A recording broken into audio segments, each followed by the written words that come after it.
Good morning. Jeff Lebby is entering his first season as the head football coach at Mississippi State University, moving from the University of Oklahoma, where he served as Oklahoma's offensive coordinator. He's no stranger to the Southeastern Conference, having served as an assistant coach on Lane Kiffin's staff at Ole Miss.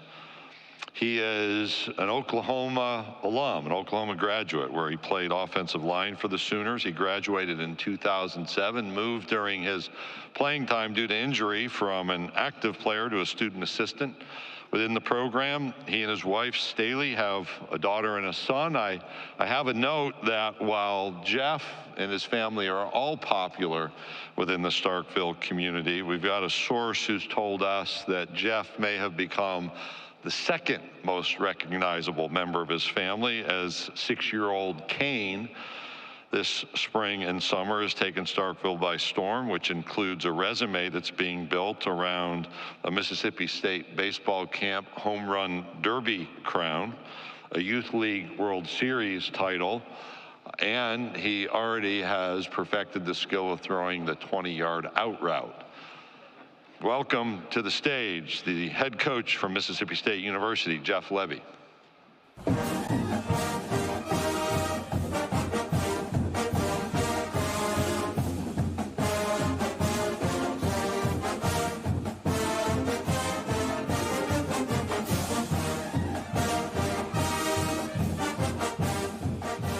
Commissioner, thank you, and you were spot on there. Kane is he has already stole the show. He'll continue to steal the show as he will terrorize Starkville, Mississippi for many, many years to come. I'll piggyback off of the commissioner and his opening statement as we started here, I guess a couple of days ago, but couldn't be more proud to be able to be here, represent Mississippi State in Dallas, Texas, DAC City. Obviously, one of the greatest to ever do it, one that absolutely loves his university. So, Dak, thank you. But it's great to be here. It's great to be in Dallas. You look at it, 7 months.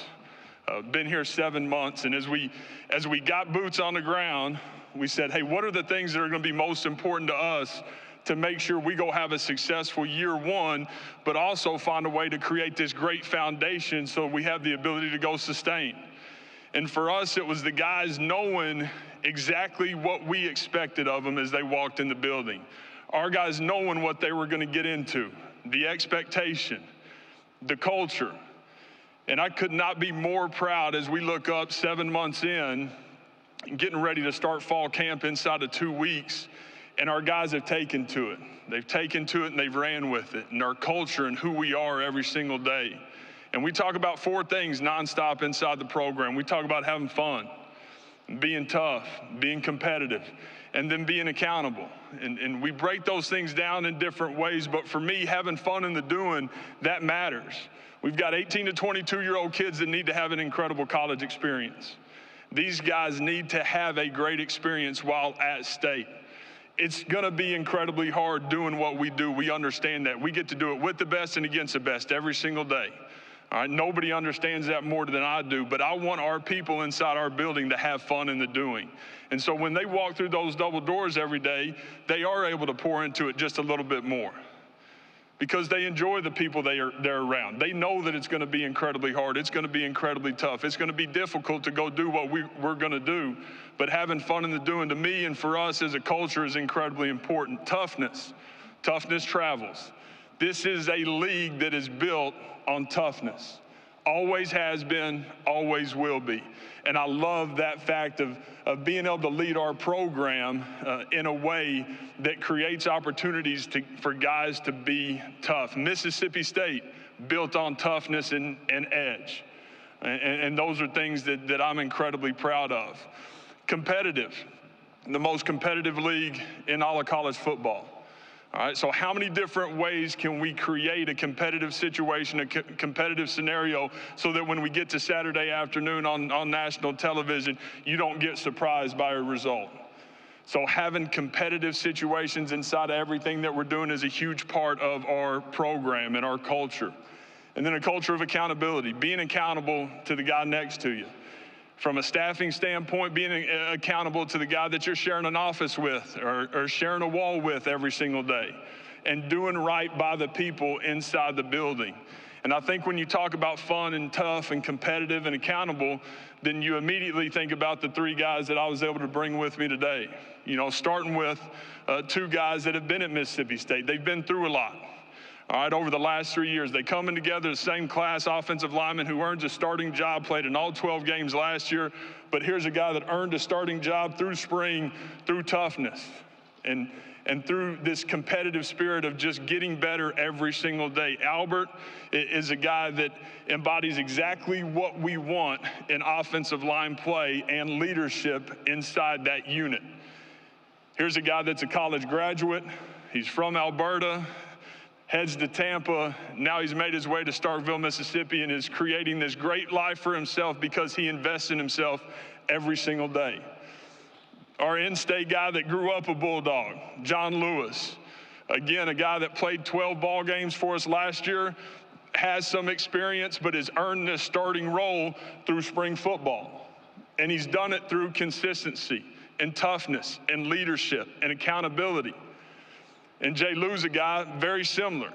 We get to town, create a position change for him, not playing on the line of scrimmage anymore, stacking back, playing as a second-level player, and this is a guy that has taken it and run with it and has accepted the change and been a guy that's going to play at a really high level but be a huge part of our program as we move this thing forward. I think for all of us, we understand being a QB guy, calling the plays, getting the right quarterback was something we had to get done.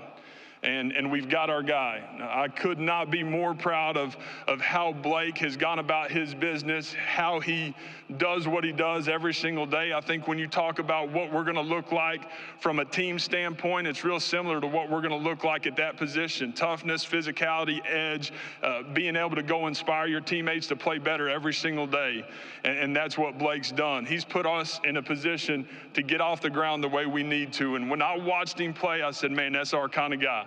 That's my kind of guy. And so having him year one has been huge. So again, could not be more thankful to be here, could not be more grateful to our administration to have the opportunity to represent Mississippi State at SEC Media Days. And with that, we'll open it up. Coach, thank you for your opening comments. If you have a question, please raise your hand and microphone will get it to you. Please state your name and affiliation. Grant, Kylie, and Edley will be running the microphones for us today. So, Coach, we'll start right up here in the front of me in the front row. Bob. How you doing? Hey, Jeff, Bob Holt, Arkansas Democrat Gazette. How you doing? Good. I had a two-parter, if that's okay. I think I read this right. No returning starters on offense, only 2 on defense. I know it's a new staff, but how daunting is that? And then I saw this on social media, so it must be true that Nick Saban said he tried to hire you to Alabama when he was at OU. I wonder if you could kind of take us through that.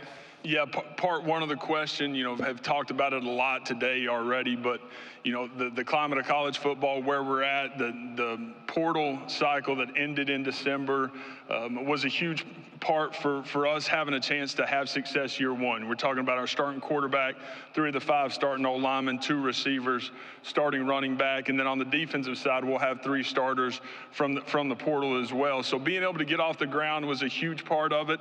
That's not who we want to be.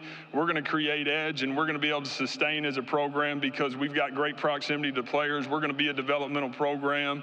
We've got great junior colleges inside our state, which is advantage us. And so those are the things that as we move forward, it will look a little bit different. But for year one, we got guys that will go out there week one that have played a lot of ball, just not a lot of ball at Davis Wade. Part 2, Coach Saban, just an honor to have conversations with him as we went through some things. Could not be more thankful for opportunity, and at the time it was something where I felt like needed to be exactly where my feet were, and he did pretty good. Coach, we'll go over here to our right-hand side, about 3/4 of the way back. Hey, Jeff, John Sokoloff with WCBI TV in Mississippi. John Lewis is going to be filling a big void at linebacker, with Buki Watson and Jet Johnson gone. Obviously, I know you weren't there with those guys, but he's got a lot on his shoulders this year. How confident are you that he could step up as a leader kind of on and off the field for this program? Yeah, J. Lou's done that. Again, that's why he's here today representing us and you know, a guy that he's going to play alongside with. There's multiple guys inside that room that are going to give us a chance to create depth. But a guy that, again, comes to us from another SEC school, Stone Blanton, has played at a really high level, has played inside this league, knows what it's supposed to look like, and he's another guy along with some others that will help us fill that void. Okay, we'll go in this middle section, halfway back. Hey, Jeff, George Stoya, Soonerscoop.com. Hope you're doing well. Kind of got a two-part question for you. How did your time under Brent Venables the last 2 years maybe help you prepare for this job, both under Brent, but also just your time at Oklahoma? And then secondly, what can people expect from Jackson Arnold, somebody who recruited him and saw him play this last year? Yeah, getting the opportunity to work for Coach V for the last 2 years, he did. He created an opportunity for me to go back to my alma mater and be able to get that thing off the ground with him. A great experience for me is being able to see him do it from year one to year two, and being this great coordinator who had an incredible amount of success, and then being able to get into that head coaching chair and find ways, man, just to keep getting better. And it was all about what's best for the program. It's all about what's best for the people inside our room. As consistent of a leader and a man as there is, I believe that in all of college football, and indebted to him, man, forever for giving me that experience. Part two to the question, obviously Jackson, I think everybody understands who knows that scenario and relationship, knows how I feel about him and him having the ability to continue great quarterback play at that university. Coach, we'll go over to this section to your right, on the right aisle. Hey, Jeff. Cedric Golden, excellent American statesman. You coached and played at OU. You coached at Baylor. The seasons you spent with Lane Kiffin, what did it teach you about the SEC and get you prepared for this challenge?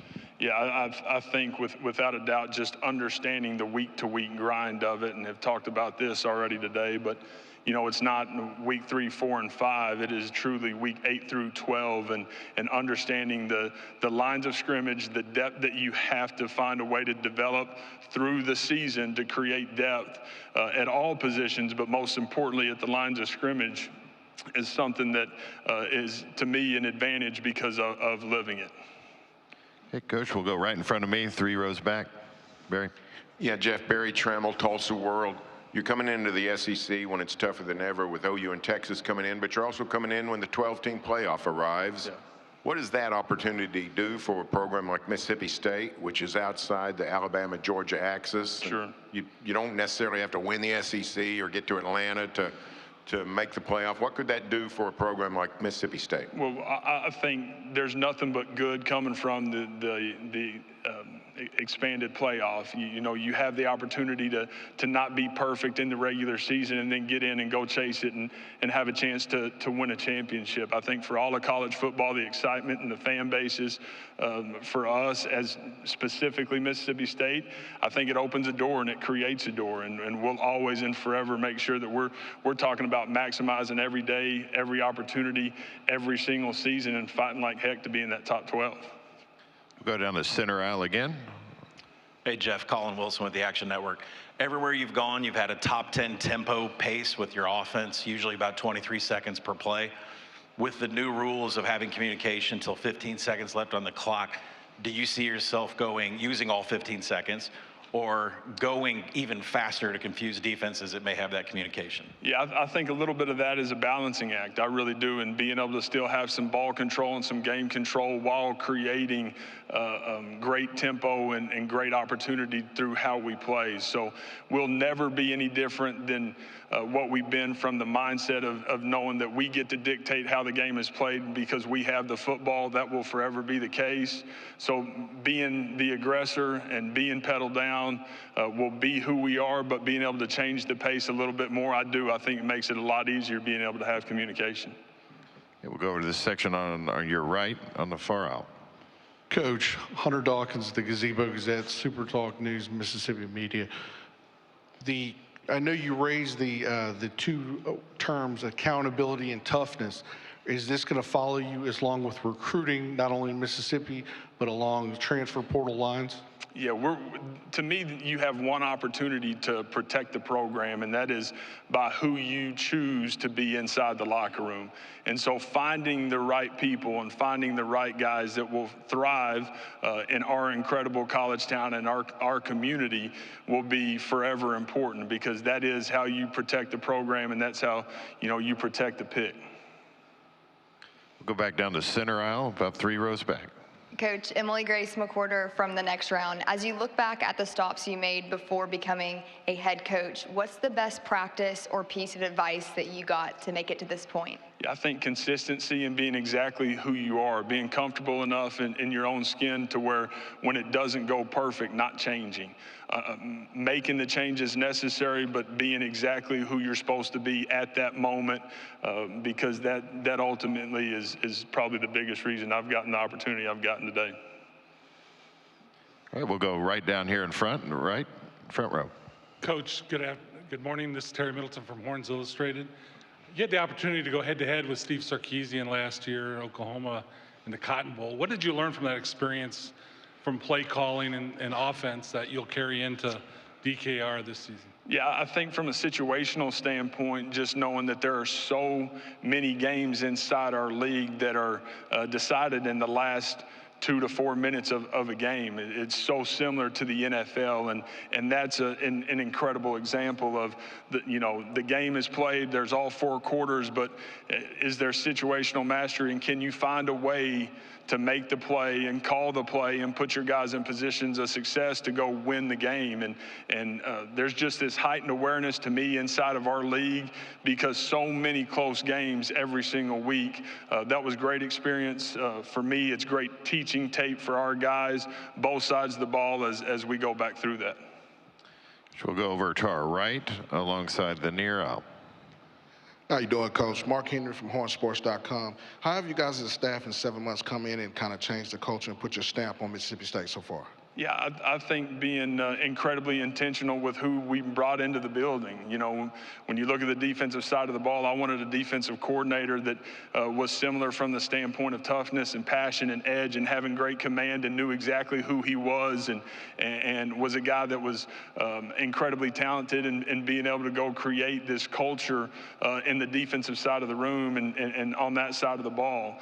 And so we've got people inside the building that have great passion and energy for taking young people places they can't take themselves. That, to me, is what it's all about, and we'll continue to add pieces to the puzzle that way. Which will go right back in front of me. Bob? I noticed that it seemed like Lane Kiffin had some fun on social media when you got hired. Maybe you had a little fun back. I was wondering what you said about that. And also, we covered Cody Kennedy at Arkansas, and you added him. I was wondering what went into that, and I assume that Kendall Briles probably had a hand in that. Yeah, a ton of respect for Lane and what he's done, the energy he's created. I'm not going to talk a ton about the social presence. I'll let him continue to tend to that game. But again, my time there created an experience for me that gives me the opportunity to hopefully be able to create advantage. And that's what it's all about for Mississippi State. The next piece in hiring Cody, yes, he had system knowledge. He had SEC knowledge. He had great familiarity with how we do what we do with his time with Kendall, which was a huge part of bringing him on board. Coach, we'll go back to the center section just to your right, about 3/4 of the way back. Randall Sweet, Sooners on SI. You've obviously coached against Texas a few times. You had some success this season. How do you think that's going to help you when you guys head to Austin this season? Just familiarity, knowing the personnel and knowing a little bit about the system. And, I think from my time before, being able to be in Austin and know what that atmosphere is like, I think that'll be good for us, be good for our staff, and good for our guys, is just knowing a little bit more of what to expect and there not being this incredible amount of newness. All right, we have time for a couple more. If you have a question, raise your hand. We'll get a microphone to you. Okay, we have one all the way straight in front of me, towards the back. Joe Cook with Inside Texas. Coach, your offense uses extremely wide splits. Your family's offense uses that. How have you seen defenses in the past few years try to counteract those wide splits, especially in the passing game? Yeah, I think we saw it in the Big 12 quite a bit when people started going to a little more to the true three safety defense, and that was something that we saw a little bit while I was in the SEC and a few other stops. But that's something that's not very popular inside our league. That hadn't been shown to just take off and catch here, which will be interesting to see. Okay, Coach, we'll go over here to our right, the section front row. Yeah, Coach Brooks Austin with Dogs Daily. You mentioned the Mississippi JUCOs. I'm curious if the nature of the players available in that pool from junior colleges has been impacted by the fact that a lot of schools are now relying on D1 retreads out of the portal. Yeah, I do. I think it's not being recruited as hard as maybe it once was because of the transfer cycles and the portal windows. And again, I think I mentioned it in here, I've talked about it today, but to me that's advantage us because there's still such great players inside our junior college ranks inside the state. Signed a good amount this past year and hoping to do so in this next cycle, which is going to be big for us. Okay, we'll go right in front here and run in front of my table in the front row. How are you doing, Coach? Claire Sandoval with the Laredo Morning Times. Coach, you've had some time to work with your team, during the spring, during the summer. What kind of team are we going to get that opening day? Yeah, I think you're going to get a football team that's excited to play, a team that you're going to be able to tell is prepared and loves to play the game of football. And that's my biggest thing is when we run out of that tunnel, man, everybody in Davis Wade understanding that we're there with great purpose, with great passion, and to be able to go win football games. If you have a question, raise your hand, and we'll get another microphone to you. All right, we'll come back up here front to Bob. Here comes the mic. Hey, Jeff, I'm not sure who you might have ticked off at the SEC office, but noticing your first two road games, I forgot the order, but it's Georgia and Texas. Well, I wonder what you thought when you saw that. Yeah, again, to me, that is part of the league that we're living in, have continued to talk about this. You want to do it with the best. You want to do it against the best. We're going to have every opportunity in the world to show exactly who we are as a program and as a football team. And I look at that as opportunity for our guys. Okay, we'll go back over here to the front row on the section to your right. Yeah, Coach Brooks Austin with Dogs Daily again. You mentioned headset communications was mentioned earlier. You guys play with an extreme amount of pace. Are you guys still going to be using signs, or is it going to be relayed to the quarterback, and then he's ultimately going to have to communicate with the other 10 guys? Yeah, there will be. There's some operational things that will change, that will continue to change, and I think there's going to be this cat and mouse game as you're inside of a game. If you're signaling, if you're not, the 15-second mark, all those things kind of come into play as you're going to call the game. Which will go in this intersection in front of me, about 3/4 of the way back. Michael Cobble, WBRZ TV in Baton Rouge. Playing with pace on offense, how much do you have to be cognizant of what it's doing to your defense? And have you been able to find the balance that really works for both sides of the ball? Yeah, I think so. And I think I mentioned this earlier, but mentioned ball control and game control. Those two things are incredibly real. Putting our guys in positions of success is what coaching is all about. So that'll be up to me to make sure that we're living on the right side of that and always going to be very aware of it. Okay, we'll go in this center section to your right, about halfway back. Hey, Jeff, George Stoya, Soonerscoop.com again. Wanted to ask you about Seth Luttrell. I know you worked closely with him as an analyst last year. Now he's the offensive coordinator at Oklahoma. What does he bring to the table as a play caller, and how would you say your offenses are different, spread versus air raid, kind of? Yeah, I think there's a ton of similarities from a run the ball first mentality, that toughness and the lines of scrimmage. There's great familiarity from a system standpoint. Some guys that he had hired at North Texas were guys that were inside the tree for a long time. So he had kind of made that change. He had made that change and been much more our style. He brings a ton of experience. He just brings experience as a head football coach.